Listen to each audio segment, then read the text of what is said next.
네, 정치권의 동향을 대기자의 시선으로 짚어보는 기자 대기자 시간입니다.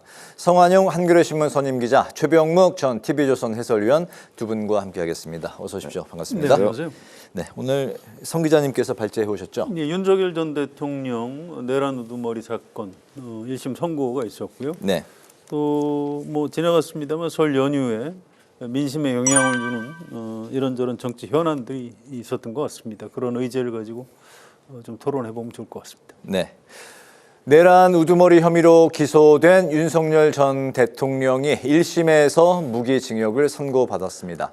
앞서 법정 최고형을 촉구했던 민주당은 사법 정의를 흔들었다고 이제 평가를 했고, 국민의힘은 당이 배출한 대통령 유죄 판결에 책임을 통감하면서 국민께 송구하다고 밝혔습니다. 오늘 선고 결과 그리고 이제 여야 반응 두 분 어떻게 느끼셨는지 먼저 최 의원님 말씀부터 들어볼까요? 사실 이게 유죄가 된다면 그 선고 형량은 뭐 정해져 있습니다. 네. 사형 아니면 무기징역, 무기금고 세 가지 중에 하나거든요. 예. 그렇기 때문에 뭐 이걸 가지고 사실 평가하기가 유죄냐 무죄냐는 거는 이제 그걸 가르는 기준이 조금 다를 수 있는데 네. 유죄라고 한다면 뭐 무기징역이나 뭐 사형이나 뭐 사실 의미가 없죠. 우리나라는 사형 집행이 지금 안 되고 있는 나라잖아요.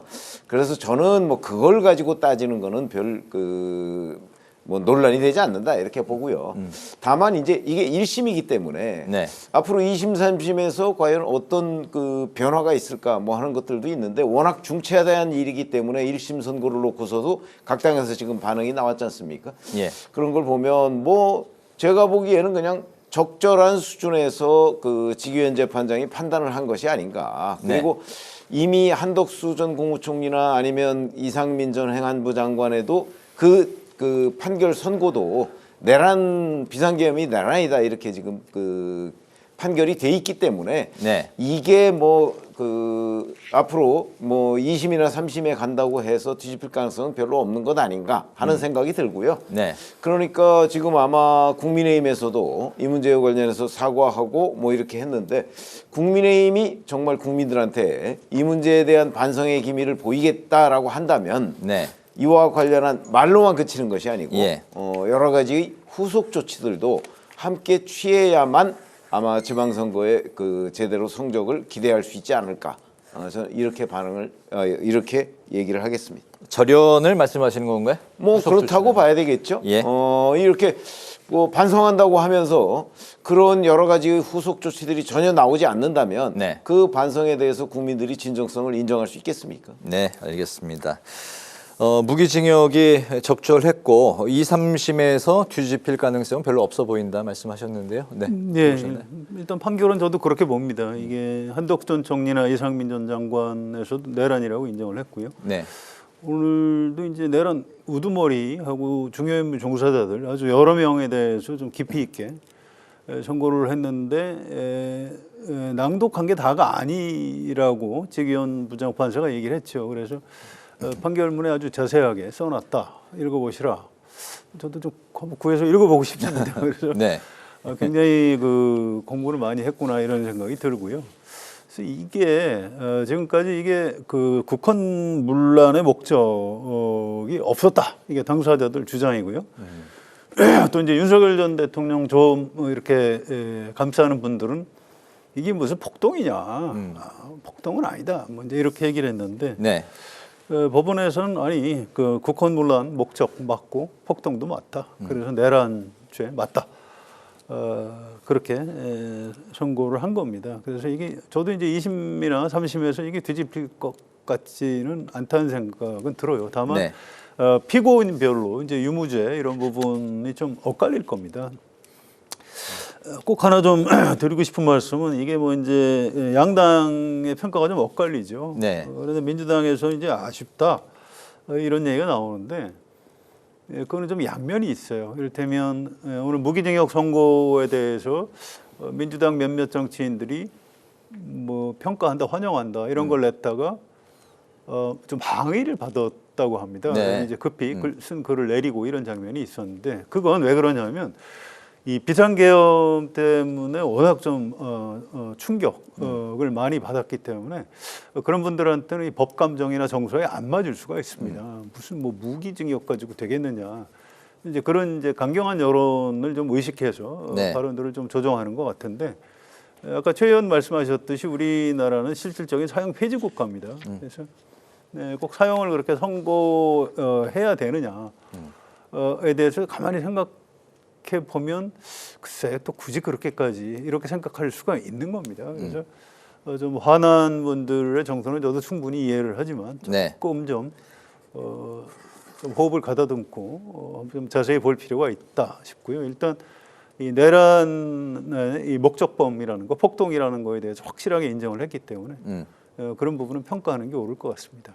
오늘 송원석 원내대표가 아까 우리 뉴스에서도 전달을 하던데요. 예. 무거운 마음으로 판결을 받아들인다. 굉장히 말을 잘 했고요. 특히 그 헌정 질서를 파괴하고 위협하는 과거, 현재, 미래 세력 어떤 세력 행위하고도 단절하겠다. 네. 이게 무슨 소리인지 좀 말이 어렵죠. 그래서 기자들이 이제 원내대표실에 물어봤습니다. 그랬더니 그게 바로 과거하고 단절하겠다는 거다. 이게 친윤 네. 절연 이라는 의미를 내포하고 있는 거다 이렇게 설명을 해주고 있습니다. 그래서 아쉬운 건 이제 장동혁 대표가 오늘 메시지를 안 냈어요. 뭐 내일쯤 낼 수도 있고 안 낼 수도 있다고 하는데 네.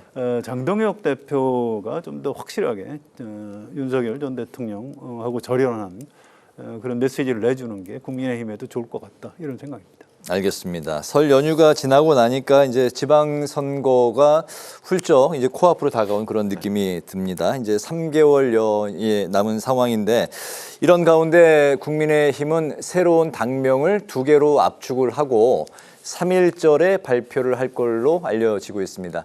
하지만 당내에서는 친한계 징계를 둘러싼 갈등도 여전히 진행 중인 상황인데 여기에서 우재준 최고위원은 배현진 의원의 징계 취소를 공개적으로 제안을 했고 23일 최고위에서 이를 논의할 예정으로 또 전해졌습니다. 당명 개정 그리고 이제 최 의원님께서 아까 절연을 해야 진정한 쇄신이라 말씀하셨는데 국민의힘 당명 개정과 함께 쇄신에 성공할 수 있을까요? 근데 이게 정당의 쇄신이라는 것은요, 사실은 종합적인 하나의 그 세트입니다. 네. 이게 뭐 예를 들어서 요거 하나 했으면 쇄신이고 요거는 안 했기 때문에 쇄신이 아니다 이렇게 평가하기는 어렵고요. 종합적인 판단이거든요. 네. 그럼 이제 쇄신은 누가 판단하겠어요? 결국 유권자들이 판단하는 겁니다. 유권자들이 지금 국민의힘이 그 과거 비상계엄으로부터 이어져 와서 현재까지의 상황을 이번에 윤석열 전 대통령에 대한 그 무기징역 선고 이후에 어떻게 바뀌려고 하는구나 하는 거를 피부로 느끼고 다시 지지할 마음이 생겨야 되는 거 아니겠어요? 그렇죠. 네. 근데 그런 마음이 안 생길 정도라면 그러면 그건 쇄신에 실패한 건데 저희들은 이제 그 정치부 기자를 해가면서 그동안 오랫동안 그런 여러 가지의 그 이른바 쇄신이라고 하고 개혁이라고 하고 변혁이라고 하는 것들을 봐왔잖아요. 예. 그러니까 어떤 거는 성공한 경우가 있었고 어떤 거는 실패한 경우가 있었다 하는 그런 기준으로 따져보면 네. 당명 변경이라는 것은 이 쇄신이라는 수많은 세트 중에 그야말로 아주 부분적인 하나에 불과한 것이지 그냥 포장지이다. 그렇죠. 그런 것이지 이게 무슨 쇄신을 좌우할 정도의 매우 중요한 요소가 아닌 것으로 보여요. 제가 보기에는. 그런 점에서 본다면 지금 국민의힘이 뭐 당명을 바꾸겠다 이러면서 뭐 쇄신하겠다라고 한다면 당명을 변경하는 문제 이외에 그 다음에 정말 쇄신의 실체가 뭐냐, 내용이 뭐냐 하는 걸 들여다보게 되거든요. 근데 그게 아직 안 나와 있어요.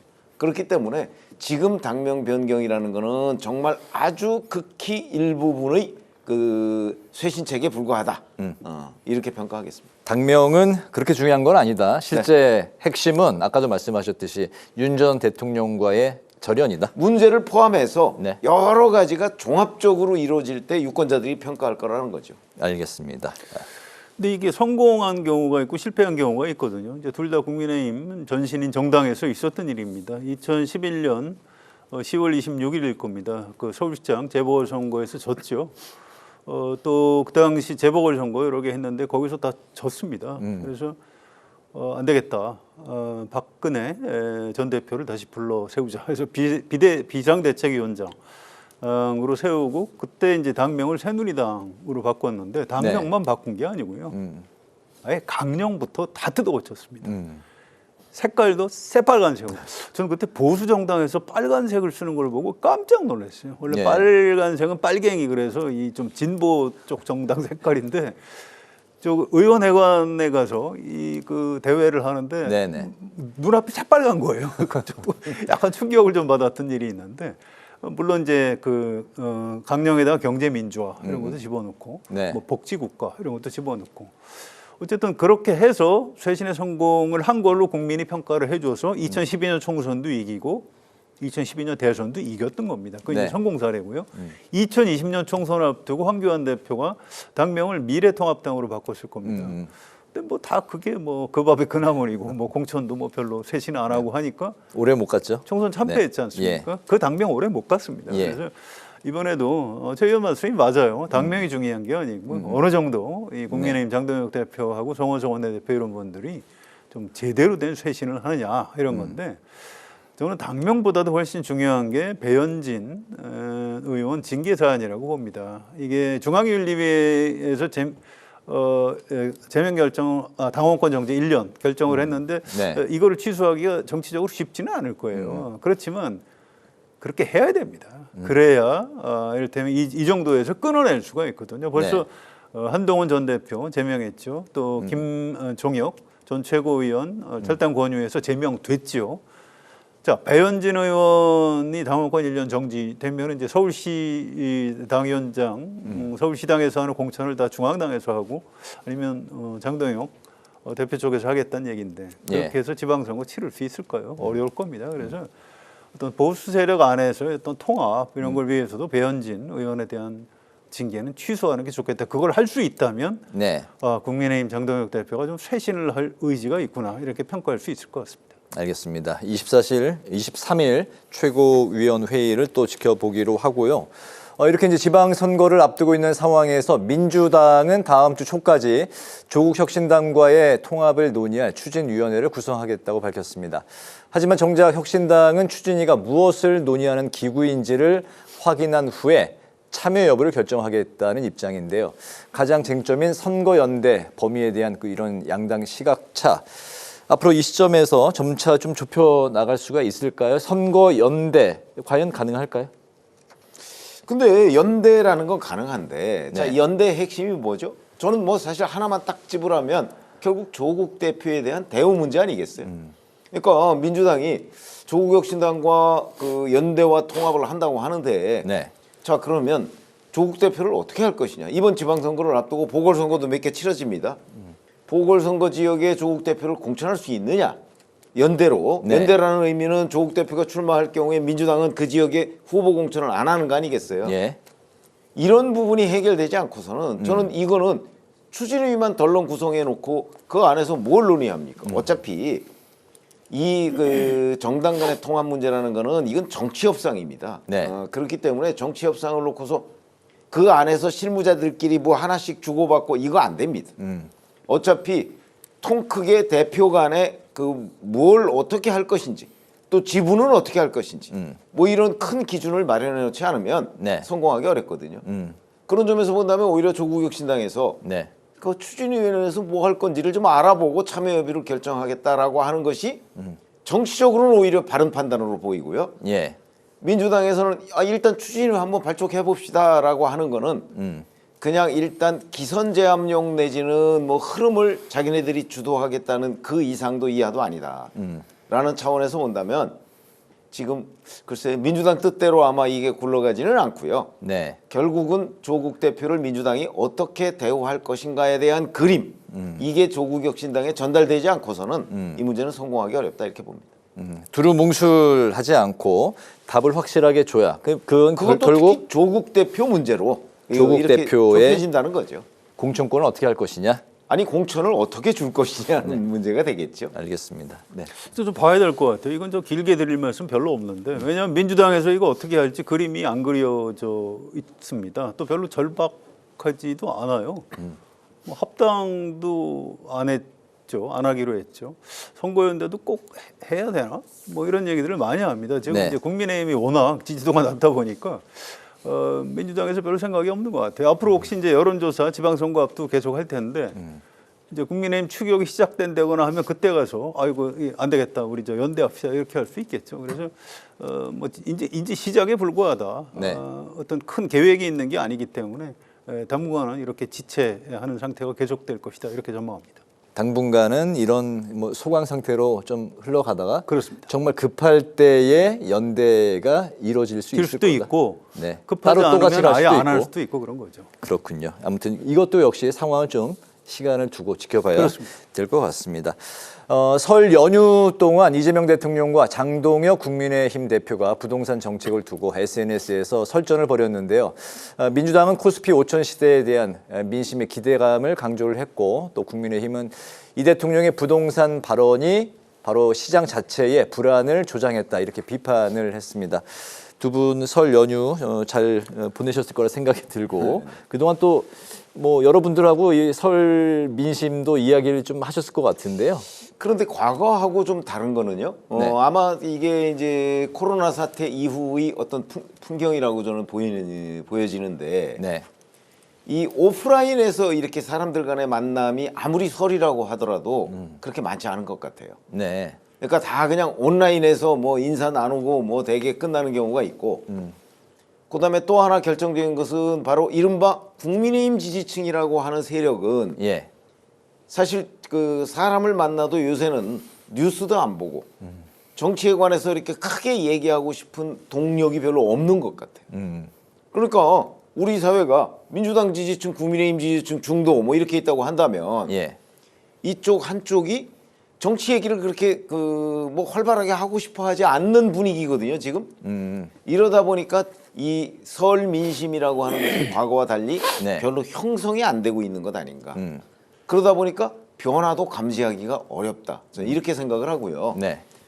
이제 설 연휴 동안 이재명 대통령이 계속해서 부동산과 관련해서 뭐 엄청나게 많은 여러 가지 메시지들을 냈는데 네. 자, 그럼 그거는 성공했느냐? 근데 오늘 발표된 그 국립부동산원 그 집값 통계를 보니까 또 그렇지도 않아요. 여전히 집값은 올랐더라고요, 1월 달에. 그런 걸 보면 이재명 대통령이 이 부동산, 결국 부동산 시장을 안정시키겠다 또는 집값을 떨어뜨리겠다는 목표하에 추진했던 그 수많은 부동산 관련 메시지들도 네. 현재로서는 그 성공을 했다고 보기가 매우 어려운 상황이 아닌가. 그렇다면 전체적으로 보면 네. 설 민심이라는 것이 크게 변화가 없는 것 아닌가. 저는 이렇게 판단하고 있습니다. 네. 설 연휴 동안에 이제는 사람들이 좀 정치 얘기를 예전만큼은 이제 안 하는 것 같다 말씀을 하셨고 특히 이제 부동산 정책에 대해서 대통령이 아무리 관심을 많이 갖고 SNS에 관련한 이야기들을 쏟아내도 아직까지 실제 시장에서는 뚜렷한 효과가 나타나고 있는 것 같지 않다. 동의하십니까? 예, 뭐 대체로 동의합니다. 뭐 설 연휴 민심, 추석 연휴 민심 이게 뭐 방송사나 뭐 신문 이런 데서 뭐 르포 기사도 쓰고 하는데 네. 그거 사실 한 10년 전부터 별로 없어요. 고향에 가서 정치 얘기 잘 안 합니다. 그래서 예전보다 확실히 덜하죠. 예. 그 SNS도 많이 발달해 있고. 이거 그냥 의례적으로 하는 거다 이렇게 받아들이시면 되고요. 예. 특별히 무슨 설 민심이 따로 있는 것 같지는 이제 않습니다. 밥상머리 뭐 민심 뭐 이런 게 이제 없는 건가요? 밥상머리에서 부모님하고 정치 얘기 하나요? 안 할 것 같은데요. 예. 그래서 너무 이제 거기에 촉각을 곤두세울 필요는 없고 다만 설 연휴 직전에 여론조사가 쏟아졌는데 이게 이유를 정확히는 모르겠는데 이재명 대통령 국정 긍정평가 대통령 지지율이 많이 올랐어요. 네. 우리 정당 지지도는 뭐 여전히 격차가 크고 그래서 이게 지금 설 연휴 끝난 다음에도 그대로인지 이번 주 말에 나오는 여론조사를 좀 봐야 될 것 같습니다. 그래서 어쨌든 국민의힘으로서는 좀 굉장히 좀 안 좋은 뭐 그런 상황입니다. 네. 그런데 저는 대통령하고 제1야당 대표가 부동산 문제를 가지고 SNS에서 치고받는 거에 대해서 네. 저는 이거 긍정적인 면도 있다고 생각합니다. 무슨 정치적인 공방이 아니잖아요. 굉장히 중요한 정책 의제일 수 있는 겁니다. 물론 두 분 말의 내용이 다 옳지는 않아요. 예. 둘 다 허점이 있고 하다 보니까 조금씩 내용을 바꿔가면서 공방을 벌이는데 이 안에서 정치인들이나 또 정책 당국자들이 답을 잘 찾아 나가야 되는 겁니다. 그래서 이게 긍정적인 면도 있다. 네. 또 우리 온 국민의 어떤 부동산에 대한 그 관심을 집중시키는 효과가 있다 이렇게 생각하고요. 다만 이런다고 부동산 가격 잡는 게 성공을 했다고 평가할 수 있을까? 그건 저도 잘 모르겠습니다. 부동산은 성공이라는 게 있지 않아요. 그러니까 실패하지 않으면 네. 그냥 현상 유지만 하면 뭐 됐다 이러는 거지. 어느 정권은 부동산 정책을 대단히 잘해서 성공했다 이렇게 평가하는 거 없거든요. 네. 또 한 가지는 이제 주가인데요. 주가가 영원히 상승할 수는 없는 겁니다. 지금 계속해서 폭발적인 상승 국면인데 선거 앞두고 6월 지방선거 앞두고 이제 조정 국면을 맞을 겁니다. 그래서 대통령 지지율이나 여야 정당 지지도가 지금처럼 이렇게 큰 차이가 나는 상태로 갈 것 같지는 않아요. 이게 앞으로 좁혀질 겁니다. 그래서 민주당은 그때를 대비해서 좀 경계를 해야 되고요. 네. 국민의힘은 지금보다는 좀 중도 확장을 해서 지지도를 올릴 수 있도록 좀 더 노력을 했으면 좋겠다 이런 생각입니다. 알겠습니다. 이제 마지막 이슈로 넘어가겠습니다.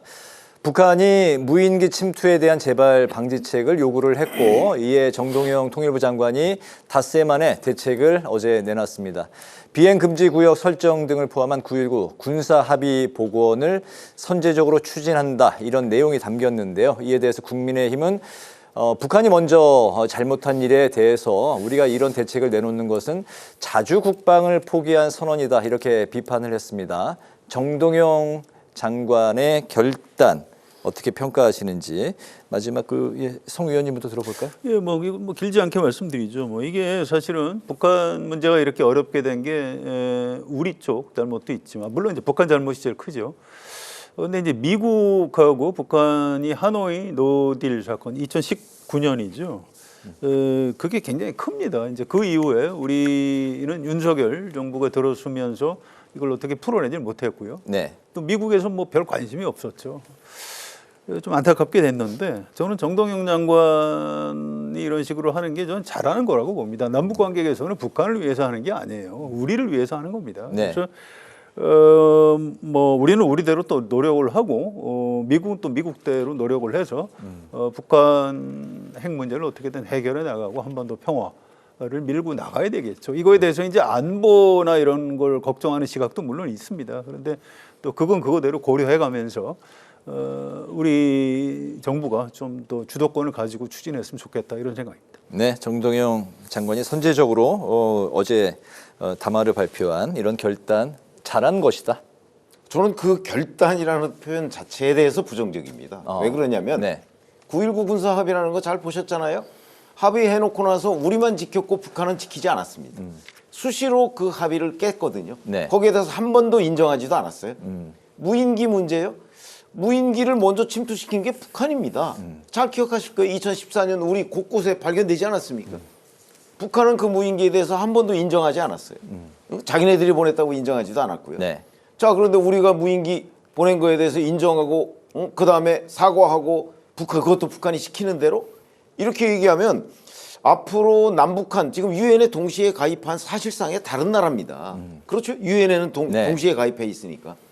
이런 상황에서 상호주의 같은 게 전혀 적용되지 않고 우리가 일방적으로 북한에 대해서 자 이렇게 뭐 사과하고 우리가 인정할 부분하고 선제적으로 해제하고 자 이렇게 되면 북한이 네. 그에 대해서 선의로 대응을 한다면 뭐 그 정책이 굉장히 효과적이다 이렇게 판단을 할 수 있겠지만 북한이 만약에 그 선의를 악의적으로 대한다고 했을 때 그야말로 어떤 국지전적인 뭐 도발을 한다고 했을 때 우리는 무방비 상태가 되는 거거든요. 우리는 이 안보 문제에 관한 정말 빈틈 하나도 없이 대처를 해야 되는데 네. 우리가 일방적 선제적으로 우리만 지키는 합의 그거는 이미 합의가 아니라고 생각을 하기 때문에 네.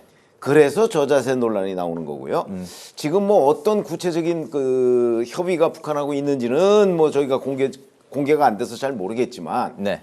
적어도 지금과 같은 일이 그 반복돼서는 남북한 관계가 평화를 유지하는 거 그것도 어려운 것 아닌가. 우리의 일방적인 평화라는 있을 수 없다. 저는 이렇게 생각을 하고요. 네.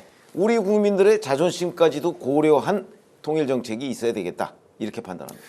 최 의원 말씀이 맞는데요. 제가 아까 그래서 그런 단서를 달았던 건데 안보 상황 중요합니다. 그런데 좀 더 큰 틀에서 보면 우리가 경제력이나 군사력에서 북한보다 훨씬 우위에 있습니다. 네. 또 좀 이런 표현이 뭐 하지만 좀 포용? 성격도 좀 모질고 좀 잘 못 사는 이제 형제가 있는데 우리가 좀 더 이렇게 이제 아량을 가지고 이렇게 하다가 보면 뭐 쉽게 변하지는 않을 겁니다. 그래도 이제 그런 노력을 일관성을 갖고 계속 좀 유지하는 게 좋겠다 이런 생각입니다. 예, 나머지는 우리 시청자 여러분께서 또 생각해 주시는 걸로 이렇게 넘어가고요. 오늘 마무리로 두 분의 한 줄 논평 듣겠습니다. 최 의원님부터 들어볼까요? 저희가 지금 국민의힘 얘기를 이제 그 앞부분에 했었는데요. 네. 그래서 뭐 당명을 바꾸겠다 하는 부분에 관해서 제가 말씀을 드렸듯이 오늘 한 줄 논평은 당명보다 노선이 중요하다로 하겠습니다. 알겠습니다. 최 의원님? 저 송하정입니다. 성 의원님. 예. 이 한 줄 논평이 비슷한 것 같아서 걱정인데요. 네. 내일쯤 한동훈 전 대표가 뭔가 오늘 윤석열 전 대통령 선거에 대해서 입장 발표를 할 것 같다고 합니다. 그래서 지금까지 보면 절연보다는 뭐 전환이 중요하다 이런 얘기를 하는 거 보니까 뭐 별로 뭐 절연 의지를 확실히 밝힐 것 같지는 않습니다. 네. 그런데 그래도 전 해야 한다고 봐요. 보수 정당의 미래를 위해서도. 오늘 제 한 줄 논평 윤석열과 절연할 마지막 기회라고 하겠습니다. 네, 성완용 의원님의 한 줄 논평을 듣고 이제 대기자 마무리를 하겠습니다. 지금까지 최병묵 전 TV조선 해설위원, 성완용 한겨레 신문 선임 기자 두 분과 함께 오늘의 전국 현안을 두루 살펴봤습니다. 두 분 말씀 잘 들었습니다. 감사합니다.